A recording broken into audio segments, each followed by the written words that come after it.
Voici Tam Tam Tropical, votre émission d'information et de débat sur l'Afrique et sa diaspora, conçue et présentée par Juvénal Noël.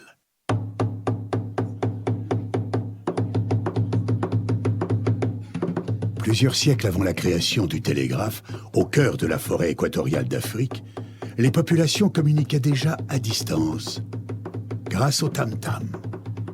En un temps record, des messages étaient relayés dans plusieurs contrées.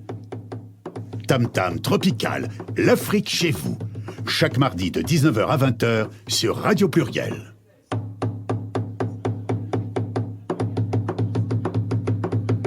Tam Tam Tropical, votre magazine sur l'Afrique, conçu et présenté par Juvénal Noël.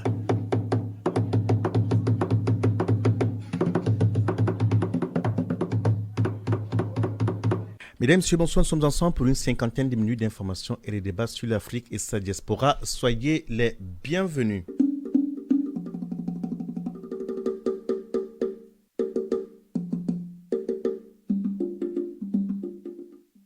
À la une de ce magazine, donc, c'est le Mali qui est à nouveau touché par un massacre d'une rare cruauté. 2 mois et demi donc après un massacre de 160 Peuls, le village de Sobanekou, dans le centre du pays, a été rasé par des hommes armés non identifiés selon un élu local. Le bilan est lourd. Au moins une centaine d'habitants ont été tués parmi les 300 que compte habituellement cette localité. Nous reviendrons dans ce magazine sur cette information.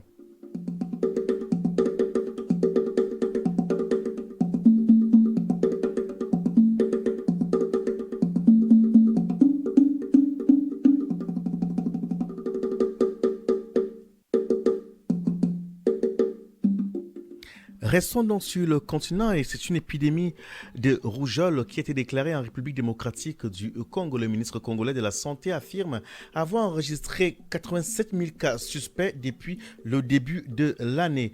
Des cas de rougeole ont maintenant pratiquement été signalés dans 23 des 26 provinces de la RD Congo, tant en milieu urbain que rural. La rougeole, rappelons donc que, bien que très contagieuse, peut être évitée grâce à la vaccination. Cependant, la maladie a connu une flambée répétée dans le pays ces dernières années en raison de l'insuffisance des infrastructures, de l'insécurité et d'un système de santé public sous-équipé.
On va dans l'Afrique australe, c'est la haute cour du Botswana qui s'est prononcée donc en faveur de la dépénalisation de l'homosexualité pour les militants de la cause LGBT. Dans le pays, il s'agit d'une décision historique. La haute cour qui a rejeté des lois qui imposent jusqu'à 7 ans de prison pour les relations homosexuelles, déclarant qu'elles étaient désormais anticonstitutionnelles.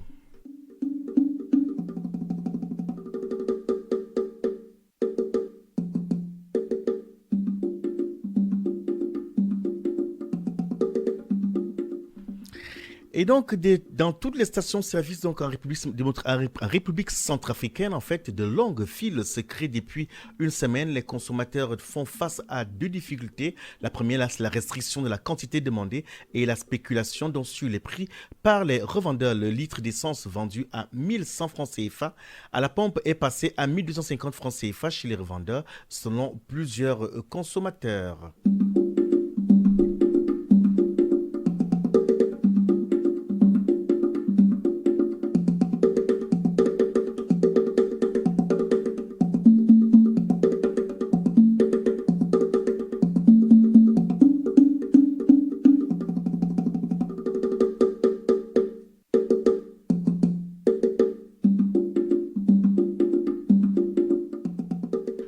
En Éthiopie, dont les parlementaires des deux chambres ont voté en grand nombre pour un report d'un an du recensement général de la population. Le Parlement avance comme raison la recrudescence des conflits ethniques qui ont forcé 2,4 millions d'Éthiopiens à quitter leur foyer. Ce report, c'est le deuxième depuis 2017, risque donc d'affecter la tenue d'élections prévues l'année prochaine. Le recensement constitue une étape très importante dans la délimitation des circonscriptions électorales.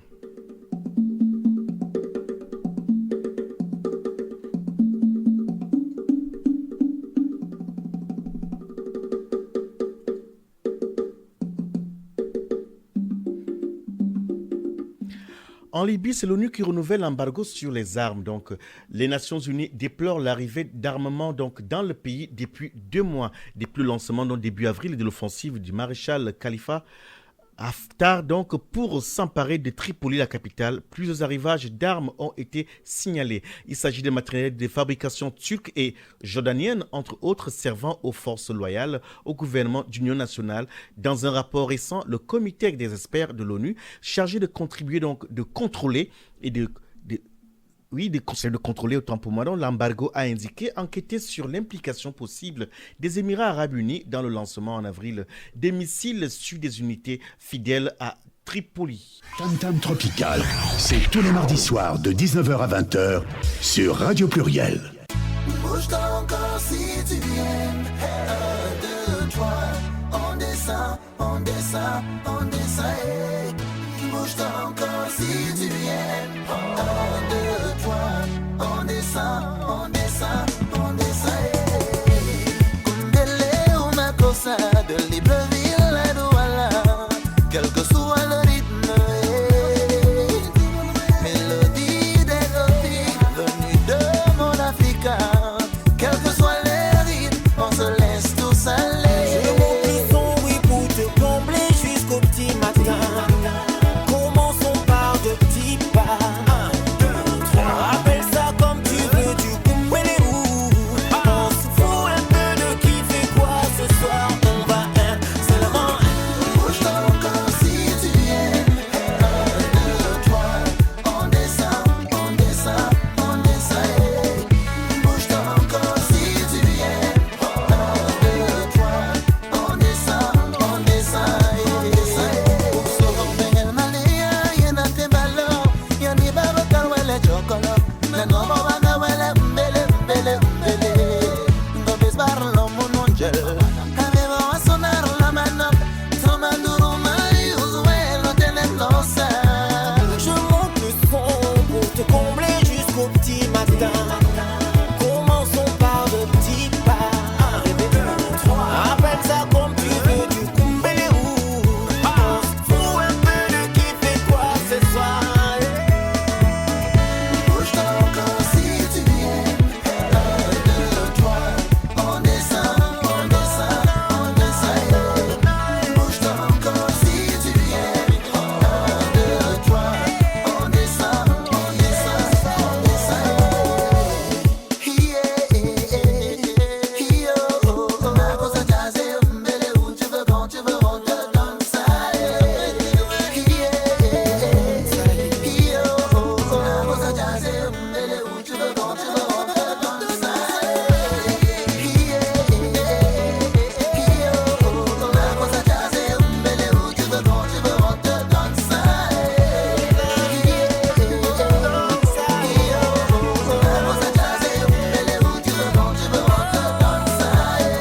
Bouge-toi encore si tu viens.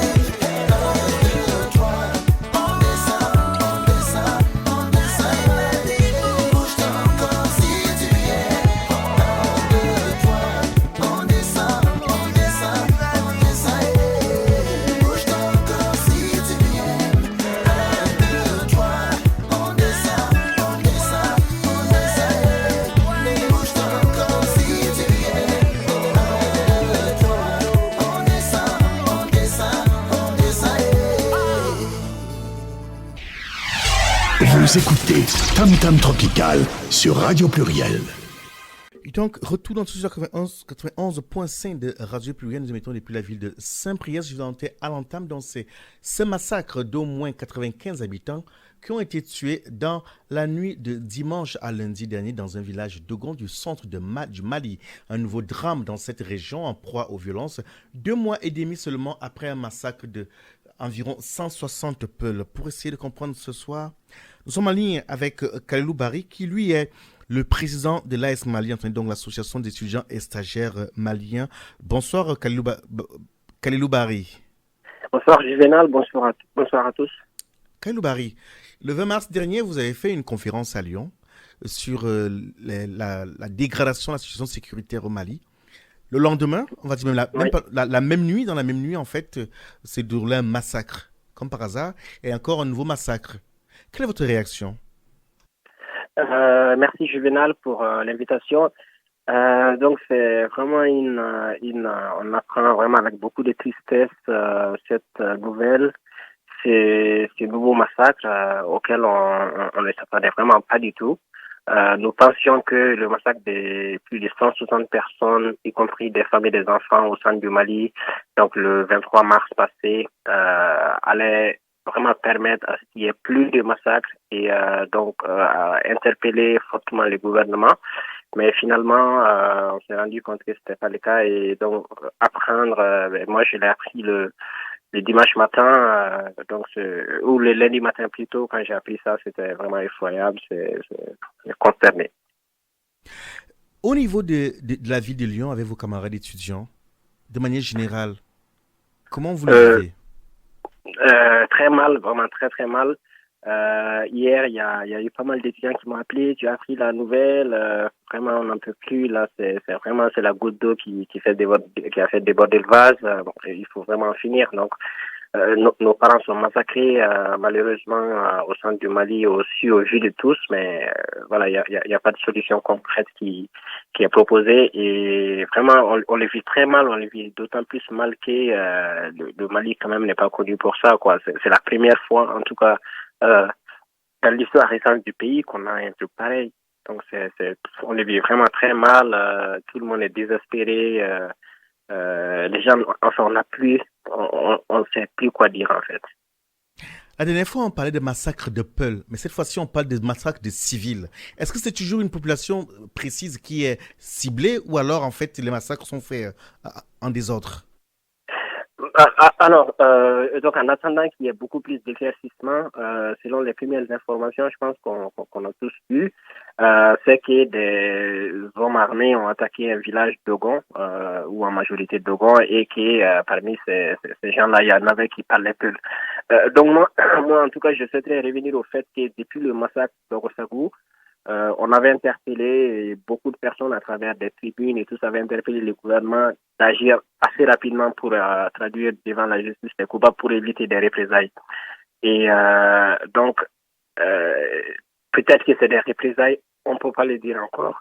Mais voilà, j'avoue que vu que aucune action n'a été prise, aucune action concrète n'a été prise, et on attend toujours les rapports du gouvernement sur la situation. On a eu il y a quelques jours les rapports de la MINUSMA sur le massacre au centre, en fait, de Koulogon, qui avait précédé celui de Rossagou.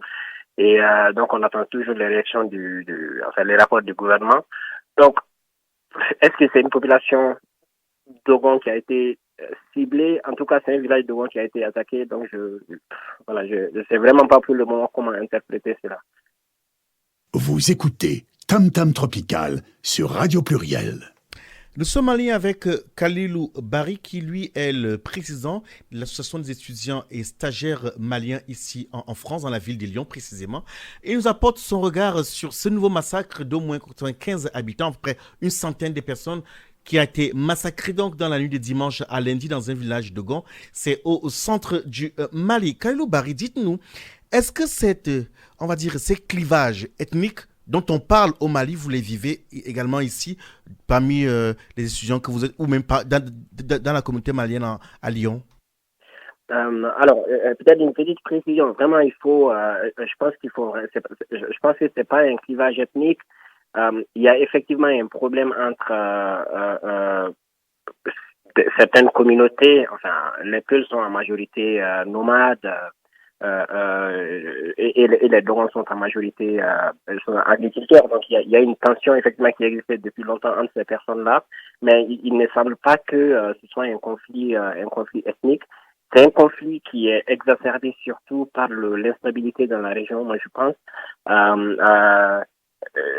Donc il y a beaucoup c'est une situation très complexe. En fait, il y a beaucoup d'autres personnes aussi, d'autres acteurs qui profitent de la situation, comme justement ceux qui ont prêté allégeance au groupe terroriste, qui profitent également de cette situation aussi pour se greffer, donc qui créent une situation d'instabilité et se greffent là-dedans.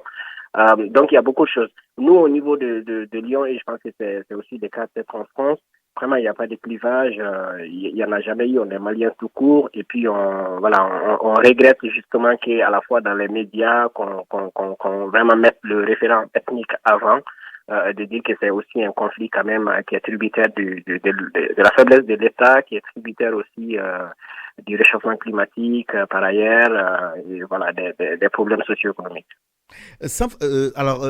Kalilou Barry, je voudrais pas être celui qui va exacerber en fait les violences communautaires, mais je vais préciser ma question. Est-ce que ce qui semble être dans en fait ces clivages qui semblent je parle en fait en fonction de ce que nous renvoie certains confrères, certains médias, qu'effectivement, sur le plan ethnique, sur le plan de vue communautaire, il y a des difficultés au niveau du vivre ensemble. Mais est-ce que ces difficultés qui semblent donc présentes sur le continent, au Mali, aujourd'hui, sont perceptibles? Est-ce que c'est visible? Est-ce que c'est notable entre vous ici, Maliens, que ce soit parmi les jeunes ou les plus anciens? Voilà ma question. Non, tout simplement parce qu'il n'y a pas de division, en fait. Il y a pas de division entre les différentes communautés. Il y a généralement beaucoup d'amalgames. On a eu l'occasion, lors de la table ronde qu'on a organisée, d'écouter Dougoulo Bakonare, Mohamed Amara et puis Charles Longota qui nous avaient apporté quelques éclairages sur ces questions. Notamment, Dougoulo avait vraiment précisé le fait que il y a beaucoup d'amalgames sur les Peuls qui sont très facilement assimilés aux djihadistes. Voilà. Sinon, ici à Lyon et en France, en général, je pense que dans les communautés maliennes, il n'y a pas de division. Tout comme au Mali, il y a pas de division. Mais il y a des conflits, effectivement, l'exacerbation des problèmes qui sont autres. Donc, qui sont interprétés malheureusement comme des conflits ethniques, mais qui n'en sont pas. Mais encore une fois, ici à Lyon, on a... Ce que je voudrais préciser, Kalilou Barry, oui. Allô, vous nous suivez? Oui.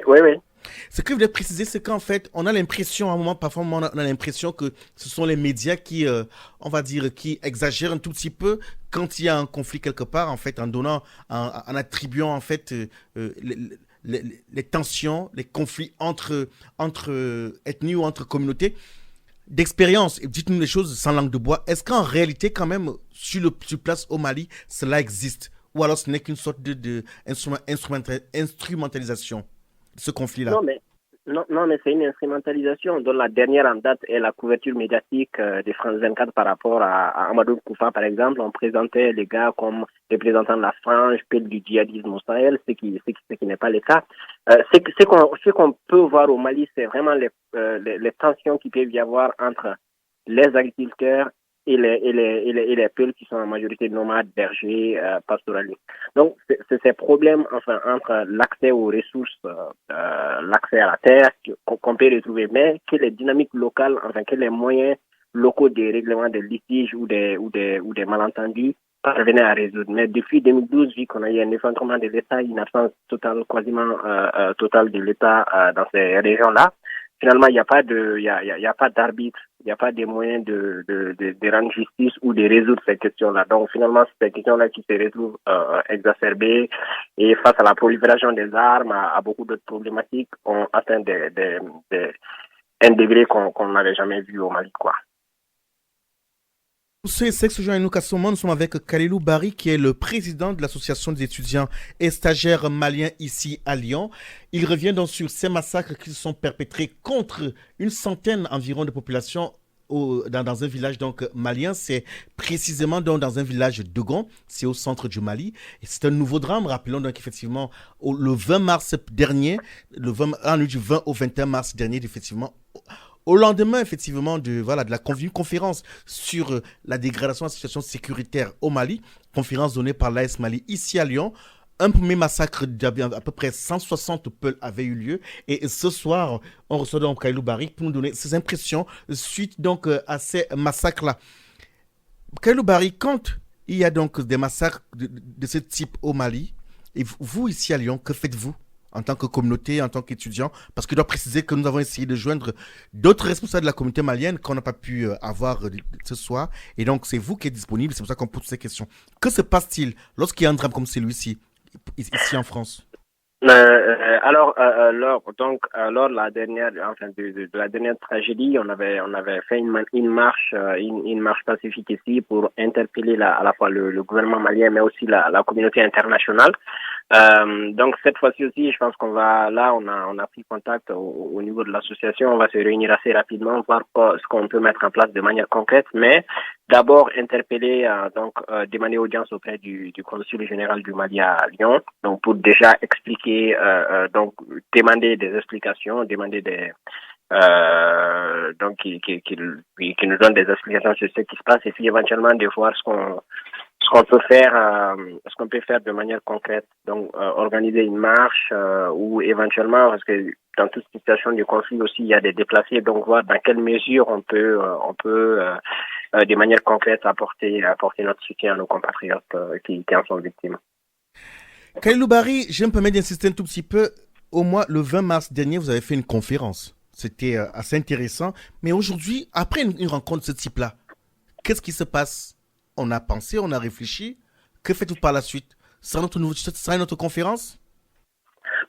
Éventuellement préparer une autre conférence. Alors, peut-être que c'est un peu anticipé. On prévoit de faire une autre conférence en mois de novembre aussi qui porte sur la question de la diversité culturelle et du vivre ensemble au Mali pour montrer aussi également que on n'est pas seulement un pays où les communautés s'affrontent, mais historiquement, c'est quand même un pays où les communautés ont réussi par des mécanismes locaux à résoudre les différends qui pouvaient émerger entre elles. Donc ici à Lyon, effectivement, on va donc en marge de cela, on va essayer de voir ce qu'on peut faire de manière concrète, comme je le disais tout à l'heure. Donc organiser une autre conférence, éventuellement faire des suggestions aussi, donc à adresser, faire des recours et des suggestions à adresser donc à la primature, à la présidence de la République également. Donc tout ça sera défini éventuellement par notre prochaine réunion qui aura lieu dans le courant de la semaine prochaine.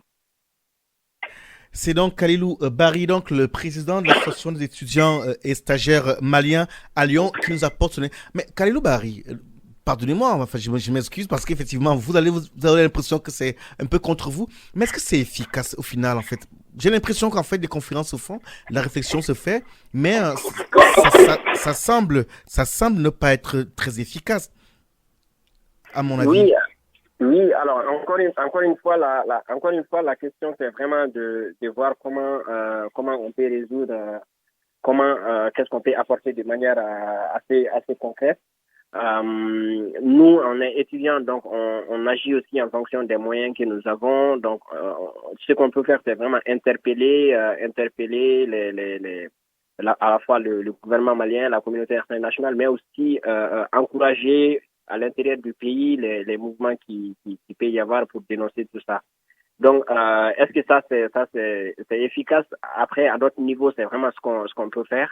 Et je pense que c'est efficace parce que dès après le massacre d'Orosagou, il y a eu la démission du gouvernement. Après, il y a eu la mise en place d'un nouveau gouvernement de consensus. Et voilà, donc c'est vrai que ça aussi, c'est des éléments que nous on arrive à faire à notre niveau avec les moyens qu'on a. Merci beaucoup Kalilou Barry pour votre contribution. Il n'y a pas de souci. Merci Juvenal. On espère vous trouver très prochainement. Merci. Au revoir. Au revoir. Vous écoutez Tam Tam Tropical sur Radio Pluriel.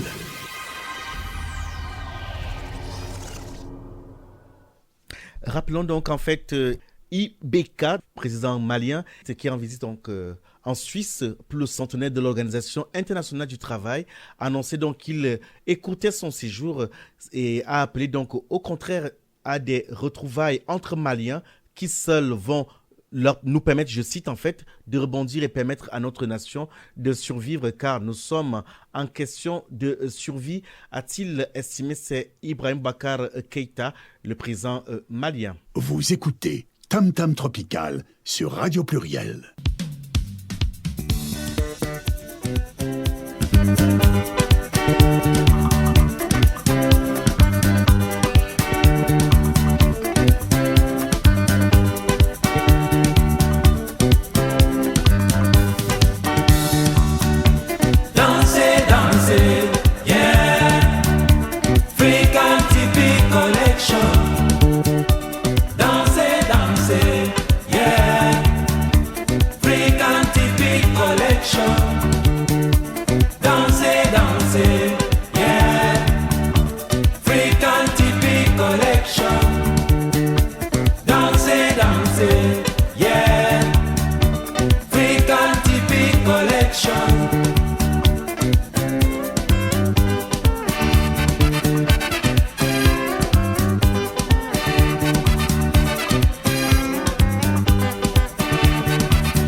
Tam Tam Tropical sur Radio Pluriel. C'était dans un clin d'œil à l'autre Afrique qui connaît aussi de la joie, un peu de joie. Rappelons que dimanche dernier, c'était au stade Francisque au Jomard de Vaux-en-Velin durant toute la journée. Donc, c'était la 8e édition du défi ASDES. ASDES, donc, c'est l'association pour le développement solidaire et social, une structure vaudaise qui effectivement organise chaque année une rencontre, un tournoi durant toute une journée. Et malgré la pluie, près de 400 personnes étaient présentes sur ce terrain-là avec des équipes venues de partout de France, de toute la France. de Suisse, de Belgique, d'Allemagne. Et donc, le tournoi qui regroupait dans une dizaine d'équipes a été remporté par l'équipe Bundes qui venait donc de Annemasse. Et durant le tournoi, effectivement, il y a aussi des responsables d'autres associations qui étaient présents. Nous avons pu rencontrer dans ce jour-là M. Baudry Maswanga, qui lui est responsable d'une association dénommée Aider sans regard. Baudry Maswanga, bonsoir. Oui, bonsoir, Julie. Comment allez-vous? Très bien, et vous? Très bien, merci. Alors, je vous ai vu jouer au foot et je dois rappeler à ceux qui ne connaissent pas que vous êtes international, ancien international donc de l'équipe de football du Congo, c'est bien cela? Oui, c'est bien ça, oui. Et qu'aujourd'hui vous êtes à la retraite déjà ou toujours en activité? Je suis toujours en activité, donc comme joueur de foot, et animateur et entraîneur U19 de Nogent-sur-Seine. Entraîneur U19 de Nogent-sur-Seine, comme joueur de foot toujours professionnel ou un joueur de foot du dimanche? Non, je suis amateur depuis 4 ans, donc là je suis passé de l'autre côté de la barrière où j'ai essayé de passer mes diplômes d'entraîneur et donc aujourd'hui j'essaie de transmettre mes connaissances et tout ce que j'ai aux plus jeunes. Bien, on va parler en fait de ce que vous faites. Et donc, alors, votre équipe arrive à quel niveau du tournoi? On s'est arrêté au quart de finale. Donc on a perdu 2-0. Et donc notre aventure s'est arrêtée là. Votre aventure s'est arrêtée au quart de finale, donc Baudry Maswanga. Pour parler de ce qui vous amène ce soir, vous êtes responsable en fait de l'association Aider sans regard. Si j'ai bien compris, en fait, c'est une structure qui vient en aide aux personnes porteuses de handicap dans les pays du Sud. C'est bien cela? Oui, c'est bien, oui. Donc pour revenir à ce que vous venez de dire, donc je suis bien le président de l'association Aider sans regard. Donc on est une structure qui vient en aide les personnes en situation de handicap pour qu'elles deviennent le moteur de leur développement au quotidien. Donc ici en France et nous menons nos actions en même temps en Afrique aussi. Quand vous parlez de l'Afrique, en fait, l'Afrique, c'est un vaste continent avec plus d'une cinquantaine de pays. Dans combien de pays d'Afrique œuvrez-vous aujourd'hui? Donc nous existons dans 6 pays d'Afrique. Donc dans le Cameroun, le Congo-Brazzaville, le Congo-Kinshasa, le Gabon, donc le Bénin et le Togo. Alors, pour être plus précis, vous parlez effectivement d'apporter de l'aide aux personnes porteuses de handicap, de l'aide pour qu'elles se deviennent autonomes. De manière concrète et précise, qu'apportez-vous à ces personnes-là? Donc nous apportons pour les personnes qui sont en France donc du matériel médical que nous récupérons donc gratuitement auprès des partenaires ou des hôpitaux ou des bonnes volontés qui nous les mettent à disposition. Et donc nous récupérons ce matériel-là et nous avons donc des points où en fait les gens qui sont dans le besoin peuvent faire des demandes et récupérer du matériel qui peuvent s'en servir le temps que par exemple que les autorités ou des associations qui les soutiennent, c'est-à-dire leur apportent le matériel donc attendu. Donc nous entre-temps donc on peut servir d'intermédiaire. Et le matériel que nous avons, que nous gardons, qu'on peut pas aussi garder pendant longtemps, parce que nous louons aussi des locaux donc à certaines personnes. Et donc nous effectuons des voyages en Afrique, surtout pendant l'été et en décembre aussi, nous le faisons. Donc nous partons vers l'Afrique dans 20 pays, où on a un projet, donc on va sur ce pays-là et on fait la distribution du matériel médical qu'on a récupéré ici en France. Et donc, ce matériel récupéré ici, comment est-il acheminé et comment se fait la distribution sur place? Donc ça reste vraiment la vraie bataille en fait dans nos projets parce que donc c'est là où vraiment que ça nous coûte un peu plus cher parce que nous cherchons des partenaires qui travaillent sur l'import-export et que avec eux donc on essaie de mettre c'est-à-dire des efforts ensemble et acheminer ce matériel soit par bateau ou soit par avion jusqu'en Afrique quoi. Est-ce que c'est évident quand vous ramenez comme ça du matériel? Est-ce que par exemple au niveau de la logistique tout est simple pour vous? Dites-nous, quelles sont les difficultés que vous rencontrez quand vous descendez dans le sud? Ben, la difficulté reste sans le cacher financière parce que ça coûte très cher quand même l'acheminement d'un conteneur, donc on le sait très bien. Et donc on est obligé de négocier des tarifs préférentiels ou soit passer par de partenariats ou soit trouver en fait des sociétés où on trouve des responsables qui sont touchés par notre cause. Donc là, à partir de là, on peut avoir des prix, en fait, des prix préférentiels, mais sinon, c'est vraiment la difficulté qu'on a sur nos projets, l'acheminement du matériel, parce que ça coûte très très cher. Pour ceux et celles qui se joignent à nous, qu'à ce moment, nous sommes en direct avec Baudry Maswanga, qui lui est le président de Aider sans regard. C'est une association qui vient en aide aux personnes porteuses de handicap dans les pays du Sud, notamment en Afrique. Ces personnes dont en fait reçoivent du matériel médical, le matériel leur permettant de pouvoir faciliter leur mobilité. Baudry Maswanga, alors, quelle est votre prochaine action en vue en direction des pays du Sud? Donc là, au mois de juillet, donc nous avons prévu aller au Congo-Brazzaville, donc dans la zone sud, la zone où bon, sans pourtant le cacher, donc qui a subi une crise politique pendant 2 années et demie. Et donc nous savons que la population dans cette zone donc a été vraiment touchée. Et nous avons enregistré pas mal de personnes et enfants en situation de handicap au jour d'aujourd'hui, sans pourtant parler de la déscolarisation donc de cette population. Et donc nous, en juillet, on a prévu mener nos actions dans cette base-là. Baudry Maswanga, merci d'avoir accepté de vous prêter au jeu et on espère vous retrouver prochainement pour de nouveau parler de votre structure associative. Au revoir. C'est moi qui vous remercie. À bientôt. Tam Tam Tropical, c'est tous les mardis soirs de 19h à 20h sur Radio Pluriel.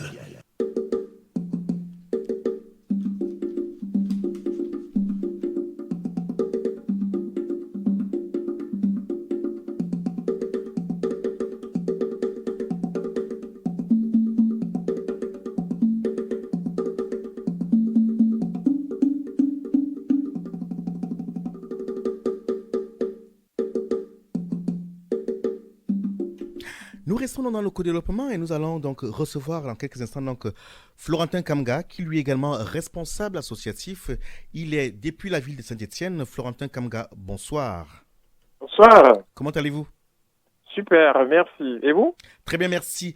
Merci d'avoir accepté notre invitation. Ce soir, en fait, nous allons parler de l'AFAC, un dîner que vous organisez le 22 juin prochain, c'est bien cela? Tout à fait, c'est bien ça. Déjà, l'AFAC, qu'est-ce que cela veut dire? l'AFAC, c'est un acronyme qui a été créé il y a exactement 8 ans à Saint-Étienne et qui veut dire Association d'aide à la formation, à la création d'entreprises, à la solidarité. Et c'est une association au départ qui était très orientée formation, création d'entreprises et solidarité et que depuis 5 ans, on a ajouté un volet rapprochement université économique entre la France et le Cameroun. Ce qui va nous intéresser, ce sont dans la soirée, tout un dîner, c'est pour quoi faire? Alors, un dîner, c'est pour quoi faire? Un dîner, c'est pour faire plusieurs choses. Ça dépend toujours de ce que les porteurs de projets se donnent avant de mettre sur pied un dîner. Pour nous, derrière un dîner de gala de solidarité, il y a plusieurs choses. Il y a d'abord rencontre, il y a partage, il y a échange, il y a réseau, il y a aussi l'opportunité pour les membres et sympathisants de l'association que nous n'avons pas l'habitude de rencontrer tout au long de l'année, de pouvoir se réunir, échanger et faire le point sur ce qui a été fait au cours de l'année, ce qu'on va faire et ce qu'on compte faire éventuellement à moyen et long terme. Et sans oublier que le côté aussi festif, sans oublier le côté culinaire, et surtout sans oublier l'aspect générosité. Générosité de qui? Dont les bénéfices permettent de financer nos projets. Bien, donc vous êtes pour ceux qui se joignent à nous, à ce moment, vous êtes donc Florentin Kamga, vous êtes le responsable, en fait, le président, c'est bien cela, de l'AFAC, cette structure en fait qui s'occupe pour ambition de former, vous avez dit former, apprendre, emploi, entreprendre, entreprise et bien d'autres choses en fait, pour ici et là-bas, pour comprendre en fait. ici. Quelles sont les principales actions qui sont menées ici en France? Alors ici en France, pour être bien concret, nos actions sont orientées vers les jeunes de notre territoire, et notamment les jeunes de deuxième année qui sont méritants. Pourquoi deuxième année? Parce que c'est l'année dans laquelle on a noté qu'il y a le décrochage universitaire. Chaque année, nous mettons à disposition une bourse pour permettre à nos étudiants méritants de pouvoir obtenir une aide de notre part, et les critères sont trois essentiellement. 50% reposent sur les notes de l'enfant, on regarde des étudiants, des notes en première année, des notes premier semestre, deuxième année. 25% du critère, c'est le projet d'étudiant, et 25% c'est le revenu d'étudiant. Ça, c'est pour le volet formation. Sur le volet création d'entreprise, c'est orienté toujours vers les étudiants de notre territoire qui ont des projets innovants, susceptibles de créer des emplois chez nous. Et il n'y a pas... Le critère, comme je disais tout à l'heure, est essentiellement lié à la mérite. On ne veut pas savoir si vous êtes stéphanois, ou bien si vous êtes lyonnais, ou bien si vous êtes parisien, ou vous êtes camerounais, ou vous êtes ivoirien. Non, l'essentiel c'est d'être en France, notre territoire, et d'être étudiant. Si en plus on est méritant, si en plus on a des projets qui peuvent apporter une valeur ajoutée à notre cité, la fac apporte sa part à travers ces bourses que nous mettons sur pied. Alors, si je comprends bien, pardon de vous couper, si je comprends bien, en fait, la fac n'est pas réservée qu'aux seules personnes ressortissant, en fait, en provenance d'Afrique, c'est pas ça? Ah, pas du tout, pas du tout. Il n'y a pas vraiment un critère de provenance, d'origine de nos étudiants, non. Une fois qu'on a Saint-Étienne, pour nous, tous les étudiants sont d'abord sur le même pied d'égalité. On pourrait éventuellement tenir compte du volet origine à niveau, on va dire, à compétence égale sur le volet résultat universitaire, sur la qualité de projet. Et éventuellement, ce qui pourrait départager les deux étudiants pourrait être le volet économique, le revenu des étudiants. Mais sinon, on met toujours l'excellence en avant. On ne met jamais au niveau de la fac le volet origine pour pouvoir, entre guillemets, encourager les étudiants. C'est toujours le projet qui nous intéresse, et la pertinence du projet qui nous intéresse. Pour parler en fait du rapport Nord-Sud, en fait, la relation Nord-Sud, en termes de pourcentage, quelles sont les actions qui sont... quand on regarde en fait le volume des actions qu'on mène dans une année, en termes de pourcentage vers le Sud, que faites-vous? Alors, qu'est-ce qu'on fait dans le Sud? Je vais parler le cas du Cameroun et de la Côte d'Ivoire. Ce sont les deux pays qui nous intéressent pour le moment. Au Cameroun en particulier, c'est la fac qui est l'initiateur, promoteur du partenariat qui existe entre l'ENIS, l'École nationale d'ingénieurs Saint-Étienne, et l'Université des montagnes au Cameroun. C'est nous qui avons initié cette démarche et qui avons permis à ces deux universités de se marier entre guillemets. Et le fruit de ce mariage a permis à actuellement environ 11 à 12 étudiants d'être sur notre territoire actuellement pour poursuivre leurs études. Ça, c'est vraiment un projet concret parlant. Un autre point sur lequel on a fait des choses dans le Sud, toujours au Cameroun. Au Cameroun, en disant on a fait beaucoup de choses, je ne pourrais pas l'énumérer durant l'émission parce que c'est très long, mais je vais prendre rapidement. Toujours au niveau de l'Université des montagnes, nous avons mis sur pied, on a participé il y a quelques années au PEA, qui veut dire Prix d'excellence académique, qui est une initiative qui est organisée par l'Université des montagnes pour pouvoir primer et récompenser les meilleurs étudiants. Encore toujours au Cameroun, au niveau de Consamba, on a fait plusieurs choses, notamment au niveau du collège Sainte-Jeanne d'Arc. Il y a une année, nous avons refourni la bibliothèque en termes de bouquins. L'année d'après, nous avons travaillé avec une école primaire pour pouvoir récompenser les meilleurs enfants, notamment les 5 premiers de chaque classe allant du CP au CM2, en donnant un petit chèque pour encourager l'élève et ensuite en achetant des bouquins pour pouvoir récompenser les meilleurs du CP au CM2. On l'a fait à Saint-Martin, on l'a fait à Saint-Joseph, on l'a fait à Saint-Christophe. Donc, si je comprends bien, en fait, vous êtes beaucoup plus orienté vers le volet éducation.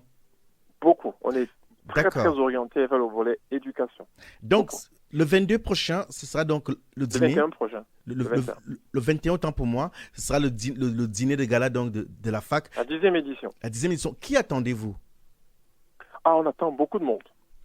On aura un peu plus de 300 personnes à l'hôtel du Golfe. Et c'est qui les 300 personnes? Ces 300 personnes seront à la fois les élus de la ville, le représentant de l'État, le préfet. On aura le maire, les adjoints au maire, on aura les représentants du département, de notre région, les députés, les chefs d'entreprise, les représentants universitaires qui sont déjà nos partenaires habituels, les membres de la fac qui sont aussi les sympathisants de la fac et les membres, aussi des partenaires économiques de la fac. On attend aussi des gens qui vont venir, nos partenaires qui sont du côté de Lyon, qui sont du côté de Paris, du côté de la Suisse, du Cameroun, de la Côte d'Ivoire. Sans oublier naturellement les Stéphanois. Voilà, il y a beaucoup de Stéphanois qui partagent ce que nous faisons. C'est une opportunité aussi pour eux de venir partager cette soirée conviviale, gaie, avec beaucoup de musique, avec beaucoup de couleurs avec nous. Mais c'est une soirée que nous tenons bien à dire, c'est une soirée d'abord qui a un fond avant d'avoir une forme. On tient beaucoup d'abord à lui donner d'abord un fond avant de l'habiller avec la forme. Voilà en résumé. On aura aussi durant la soirée l'opportunité, les gens auront l'opportunité de rencontrer les membres de Jeunesse à Fac. Jeunesse à Fac, c'est une cellule à côté de la fac qui sont les jeunes étudiants, qui sont les étudiants qui finissent ou qui ont fini, qui travaillent avec nous pour nous aider à réaliser nos missions. Voilà. C'est un peu la relève de demain. Voilà. La fac, c'est des gens un peu plus âgés. Jeunesse à Fac, c'est des gens moins âgés et qui prendront la relève demain. On prépare aussi demain à travers Jeunesse à Fac. Très bien. C'est donc Florentin Kamga qui est le président de la FAC qui organise dans le 21 juin prochain son fameux gala, donc pas fameux, son dîner de gala depuis une dizaine d'années déjà. Donc effectivement, ce dîner rassemble, d'après ce que nous avons entendu, c'est pas ce que m'a dit le président. Faudrait pas que je lui attribue les pour qu'ils soient pas les siens. En fait, c'est un dîner qui rassemble quand même du beau monde, du monde, voilà, on va dire la jet set stéphanoise et même Ronalpine en fait. Ils viennent même de partout en fait, qui seront présents de 21 juin prochain. Florentin Kamga, merci beaucoup d'avoir joué le jeu avec nous. On espère vous retrouver très prochainement parce qu'effectivement, on espérait vous avoir en studio pour découvrir davantage la fac, ce qui n'a pas été facile pour nous. On espère vous avoir peut-être pour faire un bilan. Tout à fait. Merci. Ce n'est que partie remise, mon emploi de temps étant chargé, comme vous pouvez imaginer, en cette veille de préparation de l'événement. Je vous donne rendez-vous en studio pour étayer ce que j'ai présenté de manière succincte ce soir. Ce sera avec plaisir. À très bientôt. Et merci d'avoir échangé avec vous. Merci, au revoir. Merci, à très bientôt, merci. Tam Tam Tropical, c'est tous les mardis soirs de 19h à 20h sur Radio Pluriel.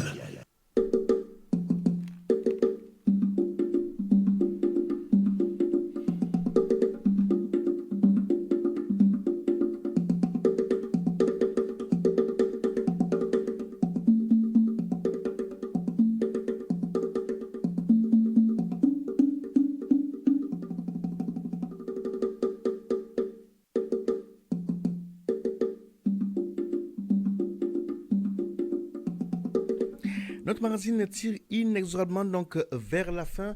Rappelons effectivement que dimanche dernier, sous une pluie battante, au stade Francisque Jomard, c'est à Vaux-en-Velin, a eu lieu dans la 8e édition du défi ASDES. C'est une rencontre au sommet qui rassemble à peu près une dizaine de pays d'origine, de plusieurs origines en fait. La majorité vient donc d'Afrique et ces pays, dont ces équipes viennent de plusieurs pays d'Europe, à savoir plusieurs villes de France, l'Allemagne, la Suisse, la Belgique, qui se sont retrouvés donc pour célébrer le football. C'était un moment convivial. Et la ville de Vaux-en-Velin également était présente avec plusieurs élus. C'était l'occasion également de découvrir la culture africaine via dans sa gastronomie. Et la soirée était couronnée par une belle soirée dansante. On espère avoir prochainement également le président de l'ASDES, Association pour le développement solidaire et social, pour venir faire en fait le point, faire le bilan de cette belle rencontre-là.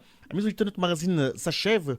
Au nom de toute l'équipe de cette émission radio de Tam Tam Tropical, nous présentons nos condoléances donc aux familles endeuillées des massacres qui se sont déroulés donc au Mali, qui ont fait à peu près une centaine de décès, une centaine de personnes donc qui a perdu la vie lors de la nuit de dimanche à lundi. Des massacres donc perpétrés par encore des groupes non identifiés. C'est un village d'Ogon qui a été victime en fait de ces massacres-là. On se retrouve mardi prochain pour une autre édition de Tam Tam Tropical. On espère vous avoir apporté quelques informations supplémentaires. Rendez-vous est pris donc mardi prochain. Bonne soirée. Plusieurs siècles avant la création du télégraphe, au cœur de la forêt